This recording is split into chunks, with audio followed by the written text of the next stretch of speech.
नमस्कार, मैं हूं राज ठाकुर आपके साथ। आप देख रहे हैं न्यूज 18 पंजाब हरियाणा हिमाचल। बुलेटिन की शुरुआत कर रहे हैं पंजाब से बड़ी और अहम खबर के साथ। पंजाब के लिए फिर बहाल हुई रेल सेवा।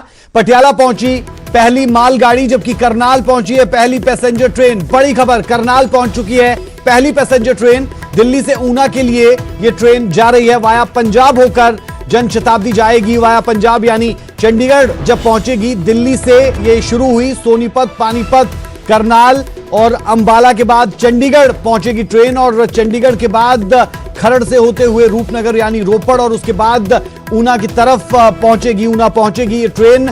तो कुल मिलाकर लंबे इंतजार के बाद और तकरीबन 2 महीनों के बाद पंजाब के ट्रैक्स पर ट्रेन एक मर्तबा दोबारा से दौड़ती हुई आपको नजर आ रही हैं। ये 2 तस्वीरें, पटियाला पहुंची पहली मालगाड़ी और करनाल पहुंची पहली पैसेंजर ट्रेन। ये 2 तस्वीरें पूरी कहानी बयां करती हुई और उस वक्त को भी जिस वक्त में पैसेंजर और मालगाड़ियां नहीं चली। उस दौरान भारी नुकसान पंजाब को हुआ। अगर उद्योग जगत की बात करेंगे तो 35,000 करोड़ का नुकसान इंडस्ट्रीज को झेलना पड़ा। जबकि दूसरी तरफ आम जन भी प्रभावित हुए। आम लोगों को भी मुश्किलों का सामना इस दौरान करना पड़ा है। पटियाला पहुंच चुकी है पहली मालगाड़ी और मालगाड़ियों को लेकर भी एक लंबी जद्दोजहद कहीं ना कहीं रही है।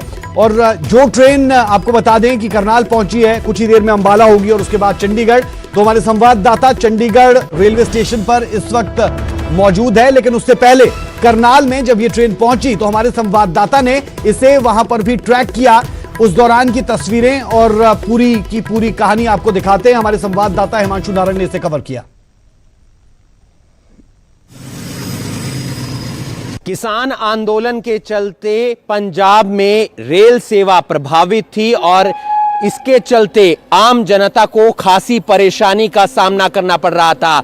इसके चलते ये स्पेशल ट्रेन जो जन शताब्दी एक्सप्रेस है, जो देहरादून, नई दिल्ली, ऊना जाती है और ये आज ट्रेन पहली ट्रेन है किसान आंदोलन के बाद जो पंजाब की पटरियों को हिट करेगी, यानी कि पंजाब में एंटर करेगी। क्योंकि पिछले 55 से ज्यादा दिनों से पंजाब के अंदर किसान आंदोलन चल रहा था, जिसके कारण पैसेंजर ट्रेन नहीं चल पा रही थी, जिसके कारण मालगाड़ियां हैं वो नहीं चल पा रही थी। लेकिन अब जन शताब्दी एक्सप्रेस जो दिल्ली से सोनीपत होते हुए, पानीपत होते हुए, करनाल होते हुए, अंबाला होते हुए चंडीगढ़ पहुंचेगी। चंडीगढ़ के बाद खरड़, खरड़ के बाद रोपड़ और रोपड़ के बाद ऊना जाएगी। यहां पर यात्रियों को एक राहत मिलेगी। हालांकि अभी सारी ट्रेनें नहीं चलेंगी, लेकिन धीरे धीरे जो रेल यातायात है वो पटरी पर लौटने लगेगा। क्योंकि पिछले काफी दिनों से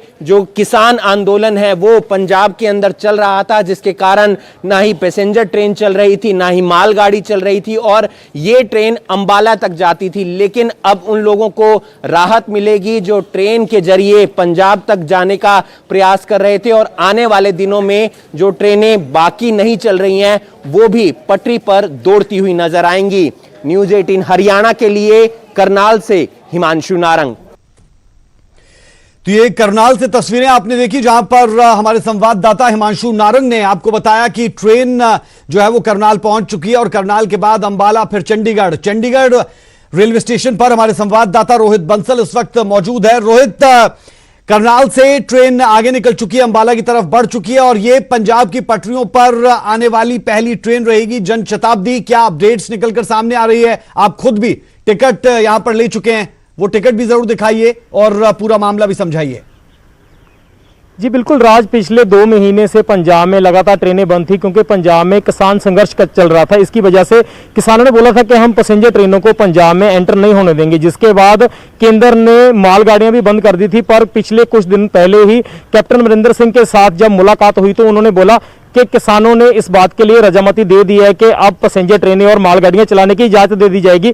और जो जन शताब्दी दिल्ली से स्टार्ट होकर जो ऊना तक जाना है वो पहली ट्रेन होगी पंजाब में जो आज एंटर होने जा रही है। और इसकी हमारे पास टिकट भी है, आप देख सकते हो कि इसके जरिए हम चंडीगढ़ से लेकर रोपड़ तक, रूपनगर तक का जो सफर तय करेंगे और 23 तारीख की बिल्कुल आज की ये टिकट है और ये पहली टिकट है जो न्यूज़ 18 पंजाब के पास है। इससे पहले अभी तक पंजाब के लिए कोई भी टिकट बुकिंग नहीं हुई है, ये पहली टिकट बुकिंग है जो हुई है। इससे पहले जब हम टिकट खिड़की पर थे तो लगातार हम लोगों से बातचीत कर रहे थे, ज्यादातर लोग थे जो वो यूपी के थे या बिहार के थे, लेकिन पंजाब को जाने के लिए किसी ने कोई भी टिकट बुक नहीं की। तो ये पहली टिकट है जो पंजाब के लिए बुक हुई है और आज करीब 7 बजे के करीब चंडीगढ़ के स्टेशन पे ट्रेन आएगी। उसके बाद मोहाली, रूपनगर, इसके बाद खरड़, रोपड़ होते हुए, कीरतपुर होते हुए नंगल डैम के जरिए ऊना के जाएगी। पंजाब हरियाणा होते हुए ये ट्रेन हिमाचल में एंटर होगी और काफी लंबे समय से पंजाब के लोग इंतजार कर रहे थे क्योंकि आम लोगों का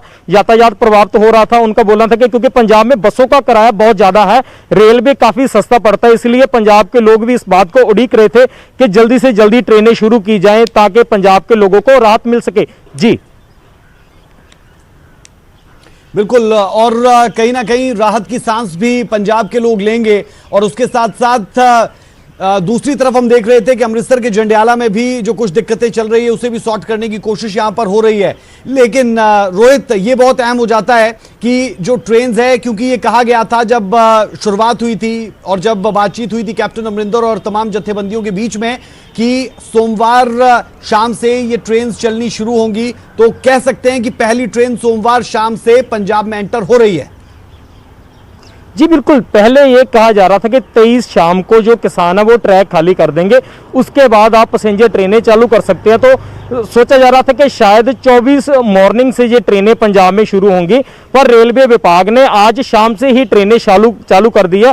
पहले बोला जा रहा था कि 5 बजे के करीब जो रेलवे ट्रैक है किसानों द्वारा खाली कर दिए जाएंगे और 7 बजे पहली ट्रेन पंजाब के अंदर एंटर होगी। ये जो टिकट मेरे हाथ में आप देख रहे हो, ये इसी के जरिए हम रोपड़ का सफर तय करेंगे। इसके जरिए हम चंडीगढ़ से मोहाली, जो पंजाब और चंडीगढ़ का बॉर्डर है, उसमें एंटर होंगे और ये पहली ट्रेन होगी, पहली पैसेंजर ट्रेन होगी जो पंजाब में एंटर होने जा रही है। और सीधे रूप से हम बोल सकते हैं कि पंजाब में अब पैसेंजर ट्रेनें शुरू हो चुके हैं। जो आप बात कर रहे हो किसान मजदूर संघर्ष कमेटी की, उनके साथ भी पंजाब सरकार की और जो स्थानीय प्रशासनिक अधिकारी हैं उनके साथ उनकी बातचीत चल रही है और कहा जा रहा है कि जल्दी से जल्दी इनका भी सोल्यूशन निकाल के जो अमृतसर के एरिया में अभी ट्रेनें बंद चल रही हैं उनको भी स्टार्ट कर दी जाएगा। दूसरी तरफ कल हमारी मंत्रियों के साथ बात हुई तो उन्होंने बोला कि अगर किसान संगठन अमृतसर के एरिया को नहीं भी मानते तो उसके बाद हम अमृतसर से तरनतारन का जो एरिया वो रूट को डिवर्ट करके ट्रेनें हम चालू कर सकते हैं। एक एरिया को ब्लॉक रख के बाकी एरिया में ट्रेनें चालू की जा सकती है।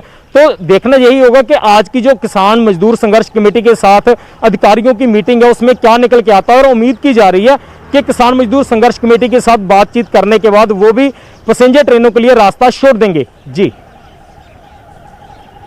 बिल्कुल रोहित, जरूर हमारे दर्शकों को यह भी बताएं कि आपने कहां से कहां की टिकट ली है, क्योंकि ये न्यूज़ 18 जो सफर कर रहा है ये लोगों के लिए कर रहा है ताकि लोगों को बता पाएं कि ये ट्रेन अब चल रही हैं और आप भी ये सफर कर सकते हैं और सफर बेहद सुरक्षित भी है। वो तमाम चीजें भी रोहित आपको बताएंगे। लेकिन रोहित, जरूर बताएं कहां से कहां का सफर आप पंजाब की जनता के लिए तय कर रहे हैं। जी बिल्कुल राज, इस वक्त जो मेरे हाथ में टिकट है इस पे आप देख सकते हो चंडीगढ़ से रूपनगर। ये चंडीगढ़ से चलकर मोहाली जाएगी, मोहाली के आगे खरड़, खरड़ से मोरिंडा होते हुए रूपनगर, जिसको रोपड़ भी बोलते हैं पंजाब में, तो वहां तक ये ट्रेन जाएगी। उसके आगे जी कीरतपुर, कीरतपुर से आगे श्री अनंतपुर साहिब और उसके बाद नंगल डैम, नंगल डैम के बाद ये ऊना तक का ये पूरा रूट है वो तय करेगी। और हम इसके जरिए चंडीगढ़ से लेकर रोपड़ तक का जो सफर है, जो रूपनगर तक का वो सफर है, उसको हम तय करेंगे। ये आज की 23 तारीख की टिकट है, अभी अभी हमने टिकट ली है और ये पहली टिकट है जो किसी ट्रेन के लिए पंजाब में ली जा रही है। और न्यूज़ 18 पंजाब के पास ट्रेन की पहली टिकट है जिसके जरिए हम लोगों के लिए सफर करेंगे ताकि लोगों को पता चल सके कि कैसे टिकट मिल रही है, कौन कौन सी बातों का ध्यान रखना। क्योंकि अभी तक जो सिंपल जैसे हम पहले स्टेशन पे जाकर टिकट ले लेते थे वैसे टिकट नहीं मिल रही, स्पेशल रिजर्व करा के टिकट मिल रही है। रिजर्वेशन के लिए एक फॉर्म भरना पड़ता है, उसके बाद ही टिकट मिल रही है। फिलहाल आम टिकट अवेलेबल स्टेशनों पर नहीं है, पर सोचना होगा कि शायद आने वाले दिनों में आम स्टेशनों पर भी आम रूप से टिकट उपलब्ध हो जाए। जी बिल्कुल, तो रोहित बंसल जो चंडीगढ़ रेलवे स्टेशन पर है पंजाब की जनता के लिए सफर तय करेंगे चंडीगढ़ से रूपनगर का, वो तस्वीरें भी हम आपको दिखाएंगे। अभी के लिए बहुत बहुत शुक्रिया रोहित इस तमाम जानकारी के लिए। तो आप कह सकते हैं कि पंजाब में पैसेंजर ट्रेन शुरू हो चुकी हैं और ऊना के लिए जो दिल्ली से ट्रेन चली है वो पंजाब के ट्रैक्स पर हिट करेंगी, यानी पंजाब के ट्रैक्स पर जाएंगी वहां से होते हुए, और जो रूट रहेगा उसे भी बहुत बारीकी के साथ आपको समझाया गया। जो खरड़ से होते हुए रूपनगर पहुंचेगी और उसके बाद आगे की तरफ ऊना की तरफ रुख करेगी। तो पटियाला मालगाड़ी पहुंची, वहां से निकली और करनाल से पहुंचने के बाद अंबाला पहुंचने वाली है यह पैसेंजर ट्रेन।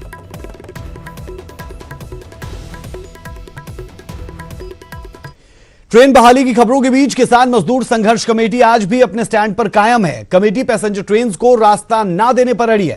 फिलहाल कमेटी की आईजी बॉर्डर रेंज के साथ बैठक जारी है। इससे पहले अमृतसर के डीसी के साथ मीटिंग में कोई बात नहीं बनी थी।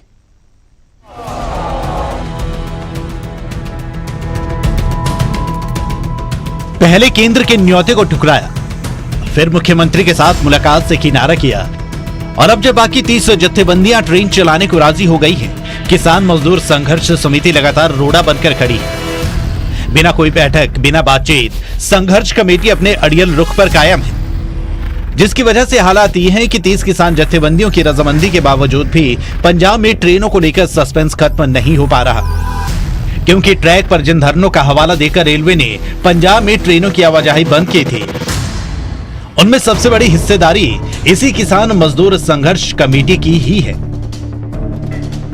खेती कानूनों को लेकर केंद्र के खिलाफ किसानों का आंदोलन जब शुरू हुआ था तो इसमें 31 जत्थेबंदियां शामिल थी।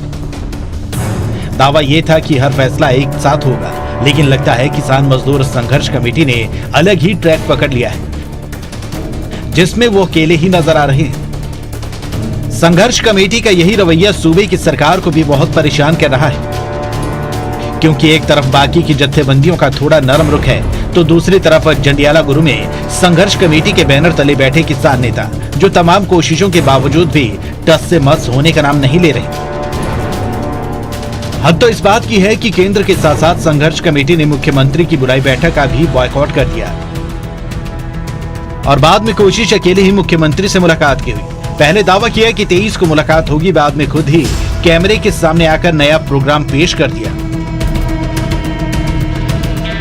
ਮੁੱਖ ਮੰਤਰੀ ਪੰਜਾਬ ਸ਼ਾਇਦ ਅੱਜ ਉਹਨਾਂ ਦੇ ਕਹਿਣ ਮੁਤਾਬਕ, ਸਾਨੂੰ ਨਹੀਂ ਪੂਰੀ ਰਿਪੋਰਟ ਵੀ ਅੱਜ ਉਹਨਾਂ ਨੂੰ ਜਿਹੜੀ ਆ ਮੀਟਿੰਗ ਮਿਲ ਗਈ ਆ ਦਿੱਲੀ ਦੇ ਵਿੱਚ, ਉਹ ਤੋਂ ਦਿੱਲੀ ਜਾ ਰਹੇ ਗ੍ਰਹਿ ਮੰਤਰੀ ਨਾਲ ਮਿਲ ਤੇ ਸ਼ਾਇਦ ਰਾਤ ਵੀ ਸਟੇ ਕਰਨ ਤੇ ਫਿਰ ਜੀ ਪ੍ਰੈਜ਼ੀਡੈਂਟ ਨਾਲ ਮਿਲਣ ਦਾ ਵੀ ਕੰਮ ਆ। ਤੇ ਇਸ ਕਰਕੇ ਕੱਲ ਤੇ ਪਰਸੋਂ ਜਿਹੜੀ ਤੁਹਾਡੇ ਨਾਲ ਮੀਟਿੰਗ ਰੱਖੀ ਸੀ, ਇਹ ਮਜਬੂਰੀ ਵਸ ਜਿਹੜੀ ਆ नहीं हो पाउनी। आंदोलन तो एक साथ शुरू हुआ था, मांगे भी सबकी एक हैं, मुद्दे भी वही हैं। फिर ऐसा क्या हुआ कि संघर्ष कमेटी ने बीच रास्ते में ही अपनी अलग राह चुन ली।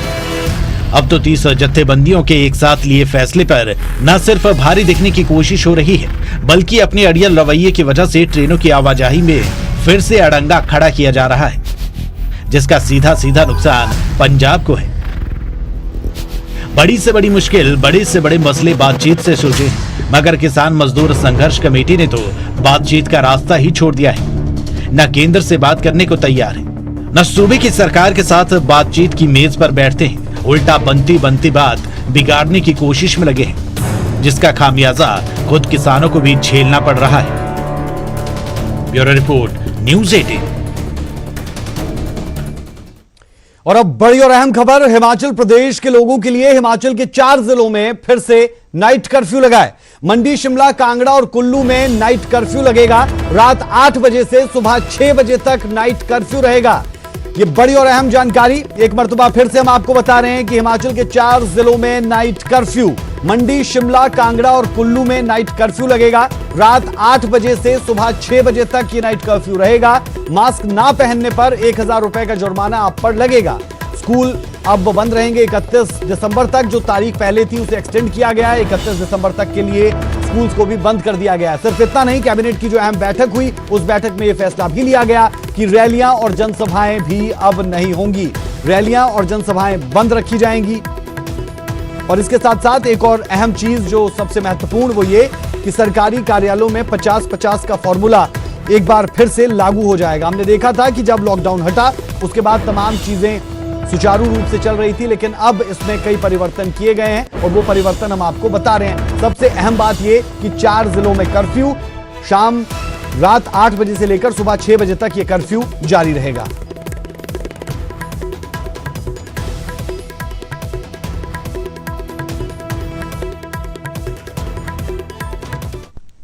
देखिए, जहां अभी की हालात है और पूरे देश के कुछ एक राज्यों में मामलों में बढ़ोतरी हुई और उसमें हिमाचल प्रदेश भी एक है जहां काफ़ी बड़ा जो है वो नंबर बढ़ा है पिछले दिनों, और इसलिए अब कुछ सख्त कदम उठाने की दिशा में हम बढ़ रहे हैं और वो निर्णय हमने आज लिए हैं और उस निर्णय की जानकारी आपको हिमाचल मंत्रिमंडल की आज महत्वपूर्ण बैठक हुई है और जो प्रदेश में कोरोना की स्थिति है उसको लेकर चर्चा की गई और क्या फैसले किए गए हैं, इसी विषय पर बातचीत के लिए न्यूज़ 18 के साथ इस वक्त मौजूद हैं कैबिनेट मंत्री सुरेश भारद्वाज। सर, आज महत्वपूर्ण फैसले लिए गए हैं और खासतौर पर नाइट कर्फ्यू की जो बात कही गई है 4 जिलों में, तो क्या फैसले ऐसे रहे और अभी कोरोना की जो स्थिति है आपको क्या लगता है कि नियंत्रण में है या कुछ और सख्त फैसले आने वाले समय में हो सकते हैं? देखिए, जिस तरह से निर्णय लिए जा रहे हैं वो सारी सिचुएशन को देख करके निर्णय लिए हैं कि कहाँ आवश्यकता है।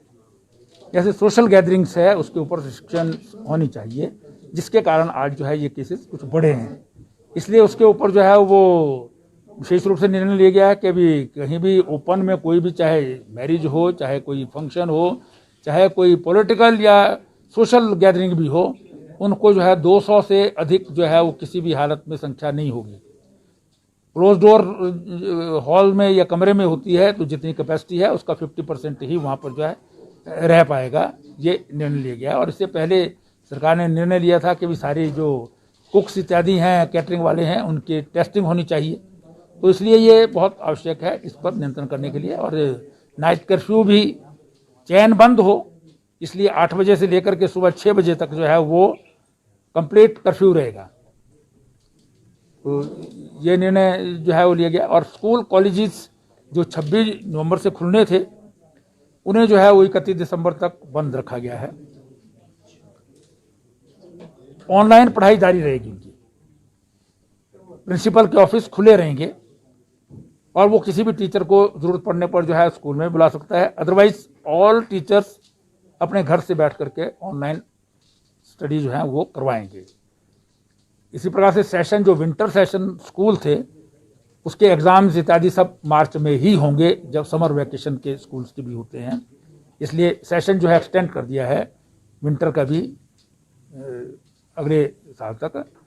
और ऑनलाइन परीक्षाएं होंगी, जिन क्लासेस की परीक्षाएं होनी है, और बाकी जिनकी परीक्षा नहीं होती है उनको एज यूजुअल कानून के मुताबिक जो है वो प्रमोट कर दिया जाएगा।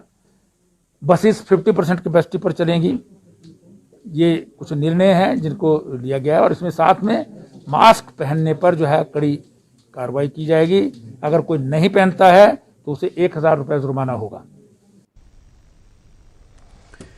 उम्र छोटी काम बड़े, कहते हैं कि एक जीनियस की झलक उसके बचपन में ही मिल जाती है। वो किसी भी फील्ड में जीनियस बन सकता है, खेल में, पढ़ाई में, आर्ट में या किसी और क्षेत्र में। वो शायद आपके आसपास हो या फिर दूर, पर अगर आप जानते हैं किसी ऐसे इंडियन को जो यंग जीनियस हो और जिसे आना चाहिए दुनिया के सामने, तो आज ही रजिस्टर कीजिए news18.com यंग जीनियस, या फिर बायजूस ऐप डाउनलोड करें और यंग जीनियस सेक्शन विजिट करें। वक्त एक छोटे से ब्रेक का।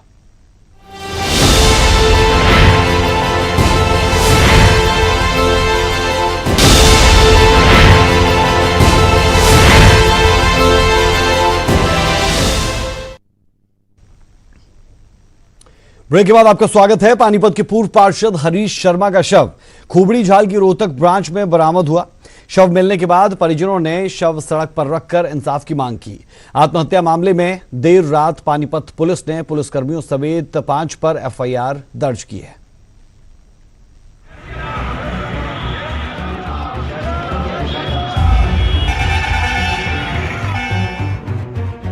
चार दिन पहले पटाखे बेचने के विवाद में बिंझौल नहर में छलांग लगाने वाली पानीपत के पूर्व पार्षद हरीश शर्मा का शव रविवार को खुबड़ू झाल की रोहतक ब्रांच से मिला। गाजियाबाद से आई एनडीआरएफ की टीम ने शव बरामद किया। पानीपत और गन्नौर पुलिस शव को लेकर नागरिक अस्पताल पहुंची, जहां पर पोस्टमार्टम के बाद शव परिजनों को सौंप दिया गया। बता दें कि पूर्व पार्षद ने पानीपत पुलिस पर उत्पीड़न का आरोप लगाते हुए 19 नवंबर को नहर में छलांग लगा दी थी। शव मिलने के बाद गुस्साए परिजनों के साथ लोगों ने जीटी रोड पर जाम लगा दिया। इस दौरान भीड़ को देखकर पुलिस बल के भी पसीने छूट गए। सड़क पर जमकर संग्राम हुआ। मौके पर सांसद अरविंद शर्मा भी पहुंचे और पीड़ित परिवार को न्याय का भरोसा दिलाया। सरकार पूरी चिंतित है कि भाई हमारे ऐसे साथी ने ऐसे क्या कारण हो गए कि जैसा उसको करना पड़ा, और सरकार पूरी कार्रवाई करेगी, निष्पक्ष जांच होगी। लेकिन शासन में जिस तरह से दोषी अधिकारियों की गिरफ्तारी की मांग कर रहे हैं, तो मुकदमा दर्ज नहीं हुआ, जबकि 5 मिनट में 11 लोगों के खिलाफ मुकदमा दर्ज हुआ। सारी बातें ऊपर तक पहुंच रही हैं और सारी कार्रवाई चल रही है। कब भी मुकदमा दर्ज करने में इतना समय क्यों लगा? जो कानून के हिसाब से होगा वो पूरा तुरंत। बता दें कि दिवाली की रात पटाखे बेचने के मामले में सिटी थाना पुलिस ने पूर्व पार्षद हरीश शर्मा और उनकी बेटी पार्षद अंजलि शर्मा समेत 10 लोगों के खिलाफ 11 धाराओं के तहत केस दर्ज किया था। पुलिस प्रताड़ना से वो परेशान चल रहे थे। बाद में हरीश शर्मा ने गोहाना रोड पर नहर में छलांग लगा दी। उन्हें बचाते हुए उनका साथी भी डूब गया था। उसके बाद से पूर्व पार्षद की तलाश में अभियान चलाया जा रहा था। इससे पहले उनकी बेटी और पार्षद अंजलि शर्मा ने एसपी मनीषा चौधरी, तहसील कैंप चौकी इंचार्ज बलजीत और एसआई महावीर को घटना के लिए दोषी ठहराते हुए तहसील कैंप पुलिस चौकी में शिकायत भी दी थी, जिसके बाद 2 चौकी इंचार्ज बदले जा चुके हैं। अब पूर्व पार्षद की बेटी की शिकायत पर पुलिस ने पुलिस कर्मियों समेत 5 पर एफआईआर दर्ज की है। एसपी पानीपत पर भी मुकदमा दर्ज हुआ है। एफआईआर के बाद परिजन माने और सोमवार को शव का अंतिम संस्कार किया। सुमित भारद्वाज, न्यूज़ 18 पानीपत।